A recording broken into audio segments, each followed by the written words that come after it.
I wasn't supposed to be home that early. That day, traffic was light, too light for a Monday morning rush hour, and by some twist of fate, the meeting that was supposed to drain my entire afternoon got cancelled.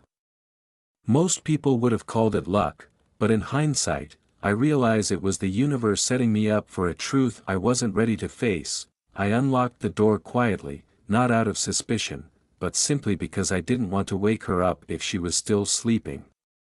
My wife, Emma, had been feeling under the weather lately, or at least, that's what she told me. I didn't question it. Why would I? We'd been married for 6 years. I trusted her like I trusted the air in my lungs, something constant.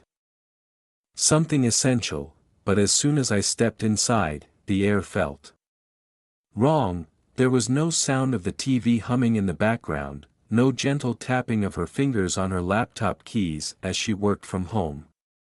Just silence.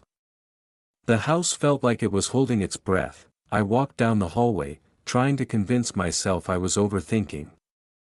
Maybe she was out for a walk. Maybe she was resting in the bedroom. But that's when I noticed it, the faint aroma of expensive cologne. Not mine, it hit me like a punch in the gut.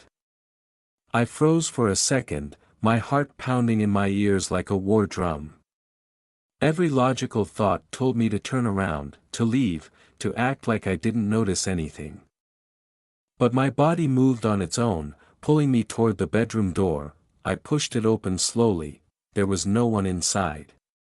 The bed was made, too perfectly made, considering she hated doing it in the morning.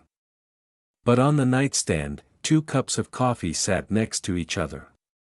One was hers, the ceramic mug she always used, the one with the chipped handle I had offered to throw away a dozen times, but she refused. And the other. A tall, black cup from a cafe I didn't recognize. My stomach twisted. And then I saw her phone lying carelessly on the bed, screen still lit up from a recent notification. I know I shouldn't have looked, but curiosity mixed with dread made me reach for it. The message preview said everything I needed to know. He has no idea. Tonight, the room spun. My brain tried to process it, tried to find any excuse, any logical explanation, that didn't involve betrayal. Maybe it was a misunderstanding. Maybe it wasn't what it looked like, but in my gut, I knew. This wasn't just a bad dream. It was the beginning of the worst reality I could have ever imagined. I left the phone where it was, walked back down the hallway, and sat on the couch, staring at nothing while the walls of our happy little life started to crack around me. I don't know how long I sat there, my hands clasped together so tightly my knuckles turned white, staring at the floor like it held answers I was too afraid to ask for.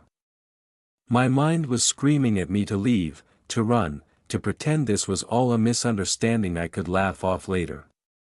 But then I heard it, a sound so small, so ordinary, yet it shattered every ounce of denial clinging to my chest, a laugh, not hers. It wasn't loud or exaggerated. It was low, intimate, like a secret only 2 people should share. A man's voice followed, deep and warm, vibrating through the walls like a cruel confirmation of every fear bubbling in my head. It came from the guest room. The guest room, a space that had been collecting dust for months because we never had visitors. At least, not that I knew of. I moved toward the door slowly, each step feeling like I was walking deeper into a nightmare stitched together from all the moments I thought our love was unbreakable.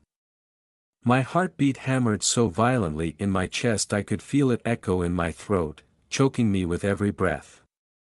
My hands were shaking, badly, but I couldn't stop myself. I needed to know. I had to know. The door wasn't fully closed. Just enough of a crack for me to see inside without making a sound. That's when time stopped. Her back was to me, her long, chestnut hair cascading down the silky straps of the nightgown I bought her for our anniversary. The same nightgown she once said made her feel beautiful, made her feel like I really saw her. She was laughing again, her shoulders trembling ever so slightly as she leaned in close to him, a man whose face I couldn't fully see but didn't need to. The familiarity between them told me everything. His hand rested casually on her thigh, like it belonged there, and she didn't pull away. I didn't burst in. I didn't shout or throw punches like some movie hero fueled by righteous fury. Instead, I backed away, one careful step after another, until the hallway swallowed me whole. My stomach felt like it was caving in, folding under the weight of betrayal. My mind raced with questions that didn't have answers. How long had this been happening? Was it my fault? Did she ever really love me? I stumbled into the kitchen like a ghost wearing my own skin. Every inch of the house suddenly felt foreign, like I had walked into someone else's life, a stranger's home decorated with memories that now felt like lies carved into the walls. The photos of us smiling on vacation, the notes she used to leave in my lunchbox, the playlist of our songs that she'd play while cooking dinner, it all felt poisoned. And then the silence broke. I heard her voice calling for me, "Babe. You home?" Her voice was sweet, innocent, laced with the kind of concern that used to make my heart swell. But now it sounded hollow, like an echo of something I'd never get back. I didn't answer. I couldn't. Instead, I sat down at the kitchen table, staring at the cracks in the wood grain, waiting for her to come find me. The door creaked open behind me, and I felt her presence before she spoke. "Hey. I didn't hear you come in." I didn't turn around. I couldn't look at her, not yet. My voice was flat, colder than I'd ever heard it before. "Who's in the guest room, Emma?" The pause was deafening, and in that pause, every lie she'd ever told me came rushing back like a tidal wave, ready to drown the last piece of trust one had left. The silence after my question wasn't just a pause, it was an earthquake in the fragile world I thought we had built together. A hesitation so sharp it sliced through every remaining thread of hope I was still foolish enough to hold on to. It stretched on for what felt like forever, though in reality, it was probably no more than a few seconds. But that's the thing about betrayal, time bends around it, every second stretching into eternity because your heart knows the truth before your mind is ready to catch up. I could hear her breath hitch, that tiny, involuntary gasp people make when they're caught off guard. Or, more likely, when they realize their carefully constructed web of lies had finally started to unravel. What are you talking about?" She stammered, her voice shaky, like someone teetering on the edge of a cliff, unsure whether to lie again or jump straight into the truth. I still didn't turn around. Instead, I stared at the patterns on the kitchen table, my fingertips tracing the scars in the wood. Those tiny cracks suddenly seemed symbolic, memories of something once beautiful that had been chipped away over time. Barely holding together under the weight of years. I remembered how we bought this table together. How we argued about which one would fit best. How she had convinced me this was our table. Now it was just another reminder that everything had been a lie. "Don't," I said, my voice low but steady. "Don't insult me by pretending you don't know." The floor creaked as she shifted her weight, and I could almost feel her panic filling the air like thick smoke. Then came the soft shuffle of her bare feet approaching slowly, carefully, like she was approaching a wounded animal that might lash out if startled. But I wasn't angry yet. No, anger would have been easier. Anger is simple. Clean. What I felt was far messier. A swirling storm of disbelief, heartbreak, and the cold, creeping realization that the person I had built my life with was suddenly a stranger standing in my kitchen. "Baby, there's no one in the guest room." "Maybe you just," I heard him, "Emma." My voice broke, sharp and final like the slam of a gavel, and just like that. The room went still again. No more lies. No more excuses. I finally turned to look at her. Her face was pale, her eyes wide with fear, but not the fear of hurting me. No, it was the fear of losing control. The fear of being exposed. Her mouth opened as if she had 1,000 explanations ready to spill out, but the words caught in her throat. We both knew it was over, even if neither of us was brave enough to say it yet. Who is he? I asked, quieter this time. That's what really hurt the most, not the betrayal itself, but the realization that I needed to know. Like understanding the who would somehow help me piece together the why. She blinked rapidly, as if tears would save her now. Please. I can explain, then explain. My voice was steel. I didn't raise it, I didn't need to. The weight of those 2 words crushed any attempt she might have made to spin another story, and then she whispered it, his name, a name I recognized, a name that cut deeper than any blade could have. It wasn't just a stranger, it wasn't just some random mistake, it was my best friend. Suddenly, every memory I had with him came flooding back, the late-night beers, the advice about my marriage, the way he always seemed a little too comfortable around her. And all those small, overlooked moments that I had chalked up to paranoia suddenly clicked into place like shards of glass, forming the full picture of my humiliation. The betrayal wasn't just hers, it was his too. The room felt colder now, as if the foundation of my entire life had just crumbled beneath me. Get out, I said, voice hollow. Wah. Get out. I couldn't bear to look at her anymore. Couldn't stomach the thought of hearing another excuse or fake apology. She hesitated for a heartbeat, maybe thinking she could salvage what was left, but then she left quietly. The door clicking shut behind her like the final nail in the coffin of our marriage, and there I sat, alone, in a house filled with echoes of love that had turned into lies. The silence after she left wasn't peaceful, it was suffocating. I sat there, completely still, my hands gripping the edge of the table so tightly that my knuckles turned white. My breath came in shallow bursts, like my body didn't quite know how to process what had just happened. Every sound in the house suddenly felt amplified, the faint hum of the refrigerator, the slow creak of the ceiling fan above me, the ticking clock counting down the seconds since my life had fallen apart. The worst part wasn't even the betrayal itself. No, the worst part was the memories. They came flooding in without mercy, each one a blade dragging itself across already raw skin. Every smile, every shared laugh, every late-night conversation, they were now weapons. Tiny little bombs going off inside my head. I remembered the night we moved into this house. We didn't have much furniture yet, so we ate pizza on the floor of the living room, drinking cheap wine straight from the bottle because all our glasses were still packed away. She had looked at me with those bright eyes full of promises and dreams, telling me how happy she was that this place would be our home. Lies. I remembered my best friend, helping me build the shelves in the study. We spent hours talking about nothing and everything while she brought us beers and teased us for being useless men with terrible DIY skills.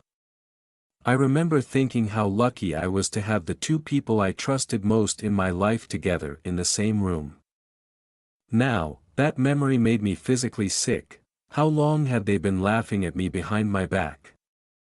How many of those moments I thought were genuine were really just part of their shared secret? The betrayal didn't feel like a stab wound, it felt like drowning. Slowly, painfully, as if every breath I took was pulling me deeper into the realization that nothing about my life had been real, I stood up, needing to move, needing to escape the walls that suddenly felt like they were closing in on me. My legs were weak, trembling like they belonged to someone else. I found myself walking into the bedroom, our bedroom, and every inch of it was poisoned with her presence. Her perfume still lingered in the air. The photo of us from our anniversary sat on the nightstand, mocking me with its perfect smiles and fake happiness. Without thinking, I picked it up and threw it across the room. The glass shattered against the wall, shards scattering across the floor like the pieces of whatever was left of my dignity. But even then, the rage didn't help. It didn't fix the hole inside me where trust used to live. Then, as if the universe wasn't done torturing me, my phone buzzed on the dresser. I shouldn't have looked. I knew I shouldn't have.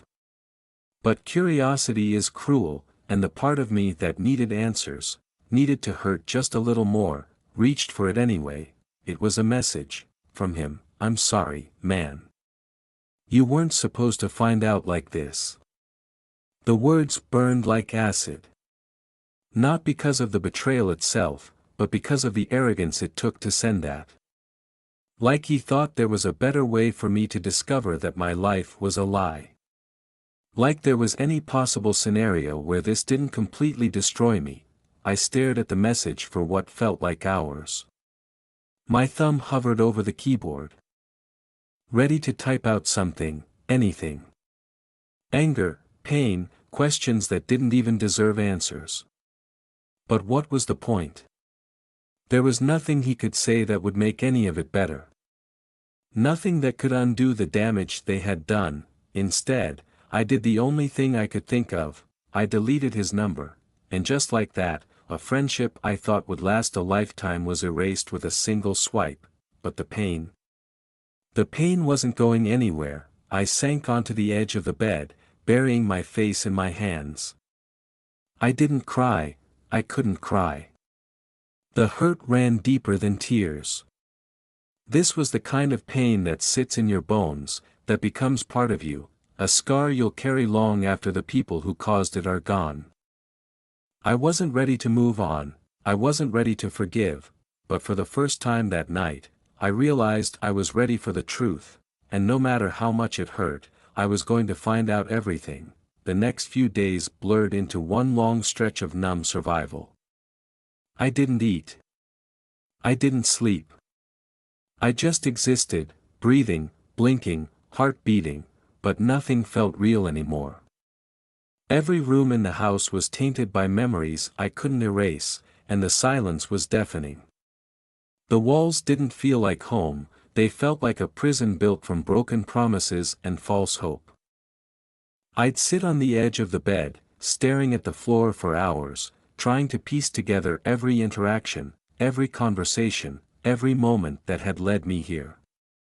The question wasn't just how they did it, it was why. Why betray me? Why take everything we built and burn it to ash? Why pretend to love someone you were lying to every day? But the more I tried to make sense of it, the more I realized something terrifying. The betrayal didn't just start with that message.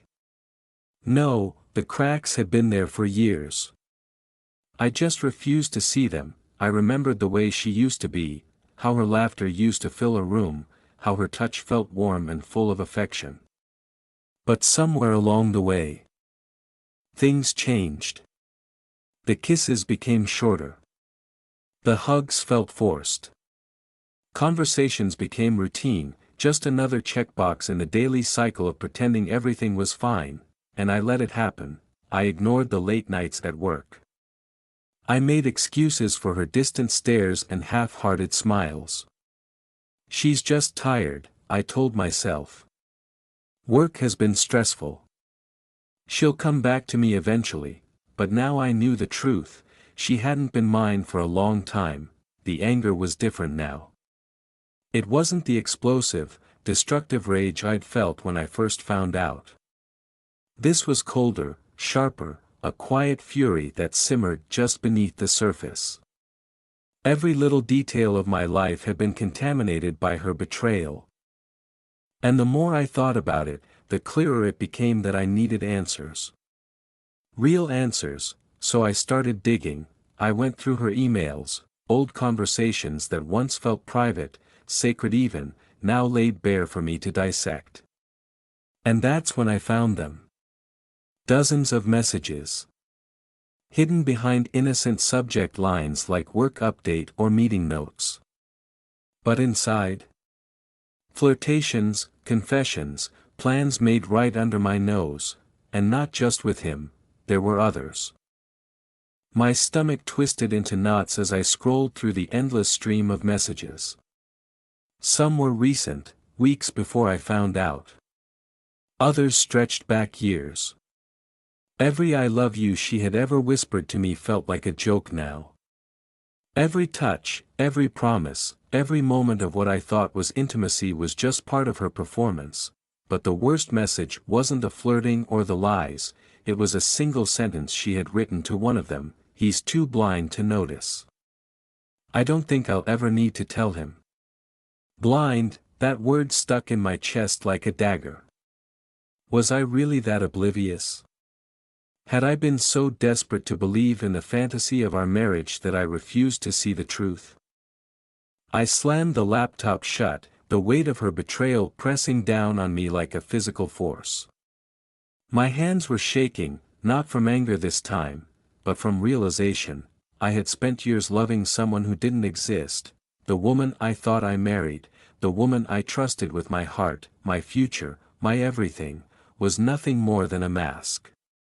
A carefully constructed illusion hiding selfishness and deceit, but as much as it hurt, as much as I wanted to break down and let the pain consume me, I knew I couldn't. Not yet, because now I wasn't just a man trying to survive heartbreak, I was a man on a mission. I needed the full story. Every ugly, twisted piece of it, and I was going to get it. No matter how deep I had to dig, I wish I could say the worst part of betrayal is the moment you discover the lie. That instant when the world caves in, and every certainty in your life fractures into dust. But the truth? That's just the beginning. The real pain is what comes after, the slow, suffocating unraveling of every memory, every moment you thought was real but wasn't, and for me, that unraveling didn't stop with the emails. I couldn't let it go. The need to know consumed me.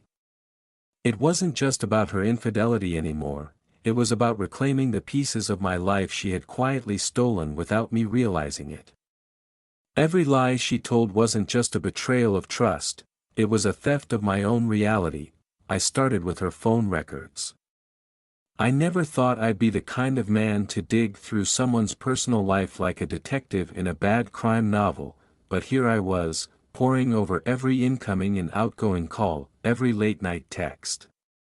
Patterns emerged, long conversations that stretched into the early hours of the morning, numbers saved under fake names like Anna from work or Mike, accountant.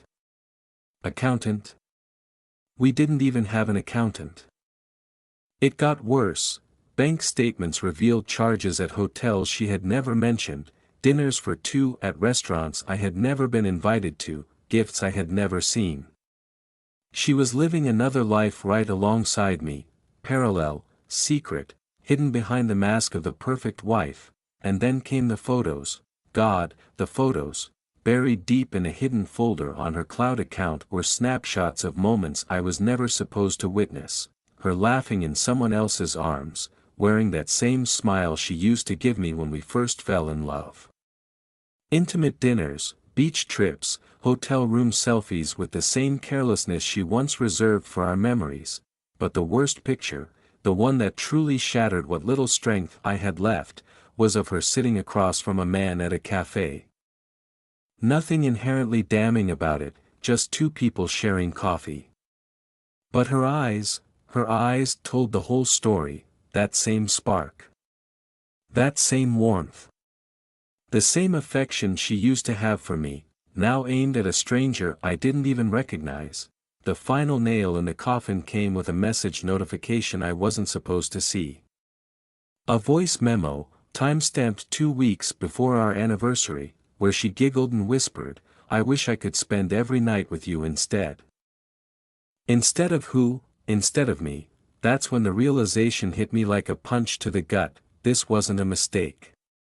This wasn't a one-time lapse in judgment or a fleeting temptation. This was a double life. A calculated, deliberate deception that stretched across years. I wanted to scream. I wanted to smash every reminder of her existence, burn every photo, every gift, every letter. But instead, I just sat there, numb. Numb in a way that scared me more than any anger ever could, because numbness meant acceptance that the woman I loved didn't exist anymore. Maybe she never had, but there was still one more question clawing at the back of my mind, refusing to let me rest. Who was the man in the photos? I needed to know. Not for closure, not for revenge, just for the simple, agonizing truth. Because the only thing worse than betrayal is not knowing who you lost her to, and as I dug deeper, as I traced back every call, every connection, a horrifying thought began to form. What if the person who had stolen my wife wasn't a stranger at all? What if it was someone I knew, someone I trusted? The truth was closer than I dared to imagine, lurking just beneath the surface, waiting to rip apart what little remained of my shattered life. I couldn't sleep. I couldn't eat. My life had become a looping horror movie where the ending never changed, just endless reruns of her laughter. That stranger's touch, and the unbearable emptiness left behind. But none of it compared to the black hole of not knowing who the other man was. My mind twisted itself into knots trying to connect the dots. Was it a coworker? A stranger? Someone she met online? No, it was worse. One night, around 3 a.m., when silence had wrapped around me like a noose, I decided to confront the final question that had been clawing at my sanity. Who was he? I went back to the photos. Not to punish myself with their familiarity but to study them like evidence at a crime scene. I zoomed in on the reflection in a window behind them, blurry but familiar. No, it couldn't be. My stomach turned as I pulled up my phone contacts. The name I searched for sent a chill crawling up my spine. Ryan, my best friend. My brother in everything but blood, the man who had stood next to me at my wedding, who toasted our happiness, who promised to always have my back. I didn't want to believe it. But belief doesn't care about your feelings when the facts are standing right in front of you, cold and merciless. I checked the call logs again. His number. Masked behind random names. Hours of conversations, late-night texts, meetups that conveniently happened on nights when he just needed a drink or wanted to hang out and talk. That same cafe from the photo. A place he had recommended to me once. I was drowning in betrayal from both sides, and just when I thought it couldn't get any worse, it did.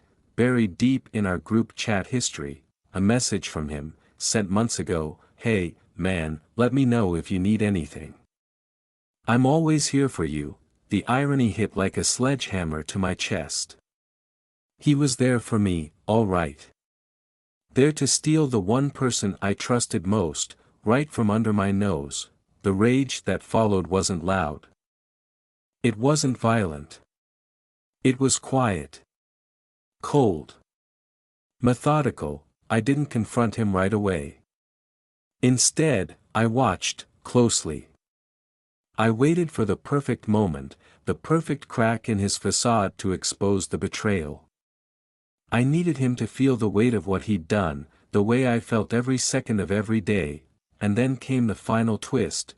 One evening, as I sat alone in the living room, staring at nothing, my phone buzzed.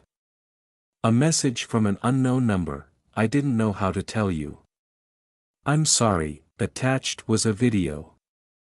My hands trembled as I hit play. The grainy footage showed Ryan and my wife together, but not as lovers. She was arguing with him, furious, pushing him away.